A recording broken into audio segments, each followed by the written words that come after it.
Au sommaire de ce nouveau numéro d'aiguillage, des nouvelles de Mini World de Lyon. La date d'ouverture définitive est maintenant connue, ce sera finalement pour l'été prochain, mais quelques centaines de privilégiés vont pouvoir découvrir en avant-première la maquette en venant visiter les ateliers de construction des mondes miniatures dans les jours qui vont précéder Noël. Je vous raconte tout ça dans le reportage d'aujourd'hui. Est-il encore utile de vous présenter Mini World de Lyon, dont je vous parle régulièrement, 3 à 4 fois par an dans Aiguillage, depuis 2 ans maintenant, et les tout premiers pas de ce projet? Pas vraiment, probablement. Alors disons que je vais vous le faire découvrir sous un nouveau jour cette fois-ci, ou peut-être, devrais-je dire, sous une nouvelle nuit. Car c'est pour une fois en pleine nuit que nous arrivons aux ateliers de construction de la maquette Mini World de Lyon. Mini World a été loué par une entreprise pour y organiser un événement. Et c'est le moment ou jamais d'en profiter pour venir filmer la maquette presque entièrement animée et terminée avant que les lumières ne s'éteignent de nouveau pour quelques semaines et une première ouverture au public en décembre prochain à quelques jours de Noël.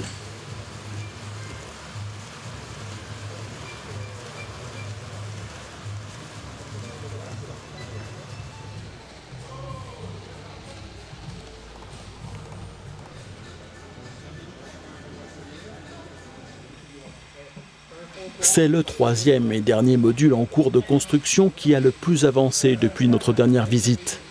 À l'époque, avant l'été, cet espace n'était qu'une grande plateforme en bois, attendant que des routes et des voies soient posées et le décor installé.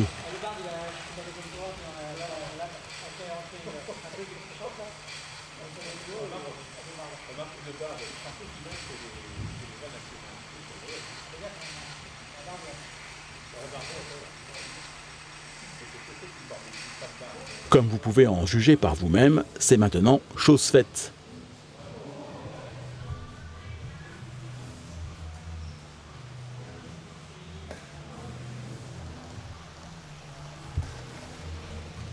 La ville aussi a connu quelques enrichissements, ainsi que la montagne et en particulier la station de ski qui accueille d'ores et déjà les premiers skieurs de la saison et qui a déjà ouvert son marché de Noël desservi par un train comme il se doit.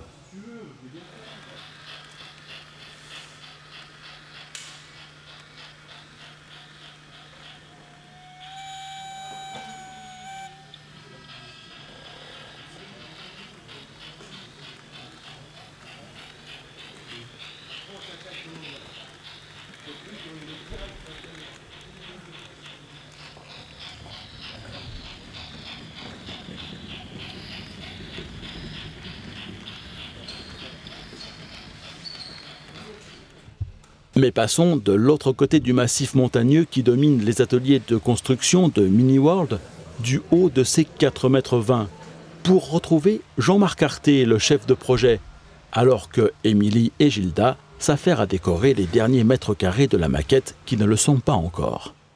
Pratiquement à 90% du décor est quasiment terminé. On en est à finir les bâtiments, à commencer à animer tout ça avec les personnages. Donc il y a un très gros travail qui a été fait. On va prendre dans l'ordre d'abord le fond qui est très campagne, avec des champs, avec des vallées, avec plein de choses qui permettent de pouvoir mettre en valeur l'agriculture. Ce qui va nous rester, c'est le château avec les vignes. Elles sont faites, il n'y a plus qu'à les poser. Sans ça, tout le reste, l'environnement a été aussi pas mal avancé. Le village du donateur est quasiment terminé. On a la fameuse vallée de la Romaine qui est une belle réalisation très encaissée dans un plateau. On a aussi réalisé la carrière qui va permettre de pouvoir faire des circulations automobiles et trains, je dirais, très actives. On a commencé la station d'épuration, la déchetterie. On a aussi toute la partie qui se trouve au sud de la centrale nucléaire qui est terminée, avec tout ce qui concerne la zone militaire, le golf, la prison, tout ce qui permet de pouvoir finaliser cette belle partie, avec une petite surprise au fond qu'on laissera à la surprise des visiteurs, qui est un petit peu complètement décalé et qui permet de pouvoir nous situer dans un environnement un peu BD. On a aussi réalisé des super bâtiments, notamment là-haut il y a un monastère avec tout plein de scènes de vie un peu particulières. Je te propose d'aller justement prendre des photos. Et puis il y a un espace qui se trouve derrière, avec notamment une succession d'ouvrages d'art, notamment dans la vallée de la Romaine. Là, il y a trois ponts importants, dont un TGV, un pour une double voie et une pour une ligne métrique.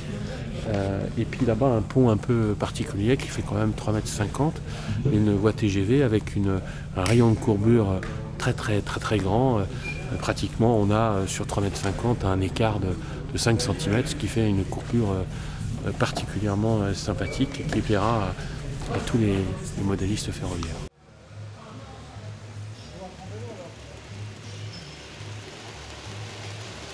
Mini-World de Lyon sera aussi ouvert aux scolaires de la région. Et pour eux, tout particulièrement, certaines thématiques ont été développées sur la maquette. Les énergies et le développement durable. Tous les modes de production d'énergie, du barrage aux éoliennes, en passant par une ferme de panneaux solaires et une centrale nucléaire, trouveront place sur la maquette.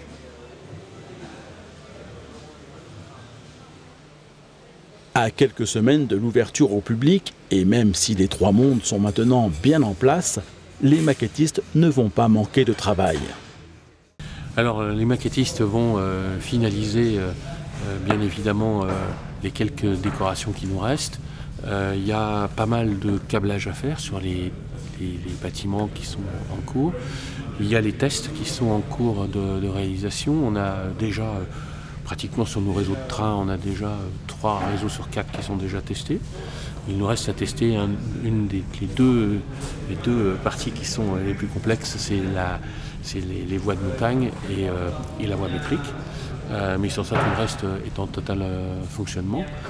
Sur les véhicules, on est en train de peaufiner les routes.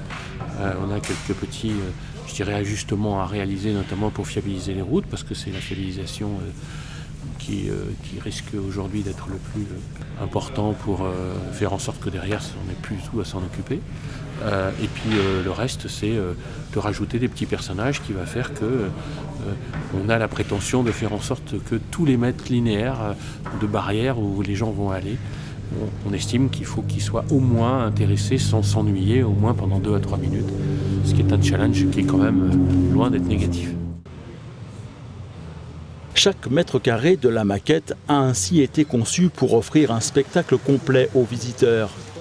L'un de ceux qui seront donnés à voir dans la partie campagne est une très belle vallée dont l'idée a été soumise par Romain, l'un des cofondateurs du projet Mini-World. Et comme il fallait donner un nom à cette partie du décor, la vallée a tout naturellement été baptisée la Romaine.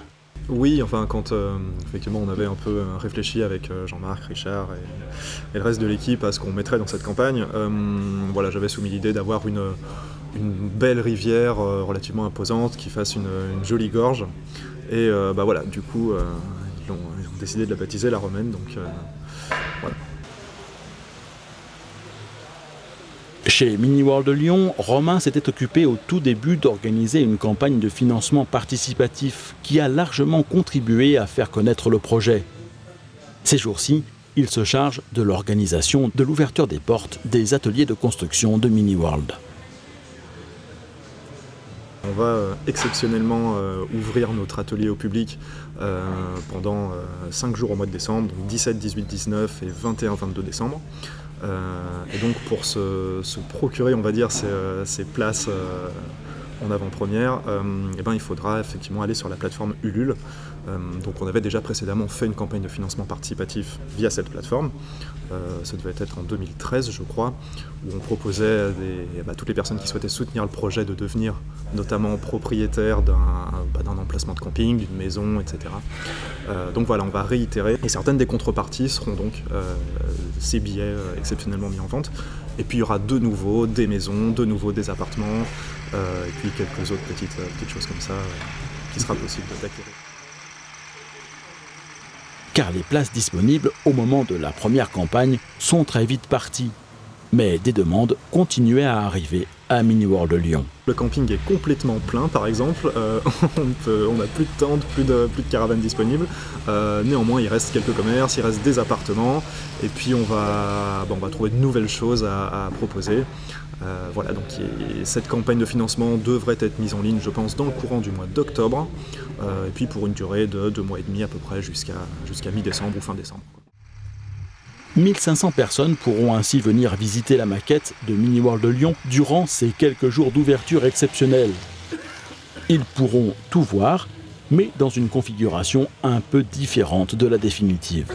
Ils pourront tout voir et justement c'est l'intérêt, vu qu'on est encore en phase de construction, on est dans notre atelier, le monde miniature sera dans une disposition qui sera un tout petit peu différente de celle de la disposition définitive, et donc ça permettra d'avoir quelques points de vue sur le monde qui ne sera plus jamais possible d'avoir. Donc voilà, c'est aussi l'occasion de faire une petite visite. Après cette période d'ouverture exceptionnelle, il faudra de nouveau savoir se montrer patient, car les mondes miniatures devront une nouvelle fois être déménagés dans les locaux définitifs qu'ils occuperont d'ici l'été prochain, en plein cœur du centre commercial Carré de Soie à Vaux-en-Velin. À nous, on sera prêts, mais en fait, le fait de changer de local, comme on l'expliquait dans la dernière vidéo, on parlait de changer de surface, on était passé de 2000 à 4000 m². Donc ça a fait repenser complètement l'ensemble, enfin l'aménagement intérieur du local. Et après, c'est vrai que l'aménagement était plus compliqué que prévu à prévoir. Comme on veut un atelier ouvert pour que les gens voient les gens construire la maquette, donc on a préféré décaler pour être sûr de pouvoir offrir aux clients tout le spectacle du monde, tout le spectacle de la construction, parce que ça intéresse beaucoup de monde. Et donc voilà, la date est fixe, maintenant c'est officiel, ce sera le jeudi 30 juin 2016. Mais d'ici là, le travail ne va pas manquer pour l'équipe de construction de la maquette. Le local, on l'aura un peu plus tôt, en courant avril. Et après, on a tout le déménagement à faire, comme tu as déjà vu la première fois, par des petits modules de 4 mètres par 3 environ. Il y en a une quarantaine. Mais une fois qu'on les a déplacés, il faut toutes les rassembler, refaire les joints de décor. Donc, entre les mondes, oui, ça va nous prendre du temps. Et on a 2 mois et demi à peu près avant l'ouverture. Et ça ne sera pas trop pour, après aussi, tout installer le restaurant, la boutique, réassembler les mondes, recabler tous les modules, les 40 modules en électricité, refaire les tests de train, de véhicules car système.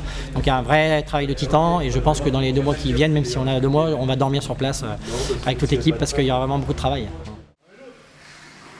Entre cette ouverture exceptionnelle d'avant Noël, l'installation des nouveaux locaux, le déménagement et peut-être le début de la construction de nouveaux mondes, il devrait y avoir pas mal d'occasions d'aller promener de nouveau la caméra d'aiguillage dans les coulisses de la construction de Mini-World de Lyon.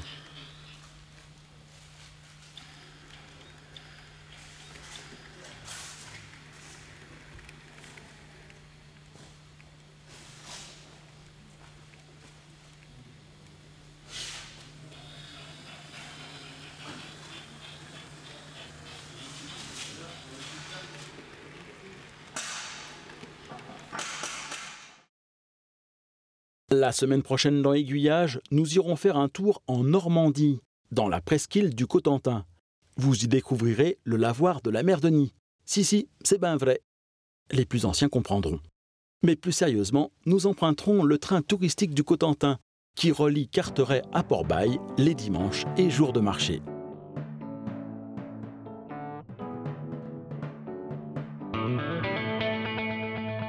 Aiguillage, ce sont chaque semaine 2 nouveaux reportages. Le lundi, les images des aiguillonautes en alternance avec les clips du lundi. Et chaque vendredi, un plus long reportage consacré au modélisme ferroviaire à toutes les échelles, sauf le dernier vendredi du mois où je vous présente un sujet relatif au tourisme ou au patrimoine ferroviaire.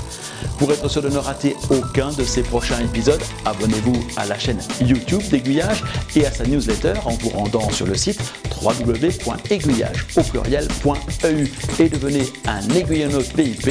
Vous accéderez ainsi pour un montant laissé à votre libre appréciation à une version sans publicité des vidéos d'aiguillage et à la possibilité de les télécharger gratuitement.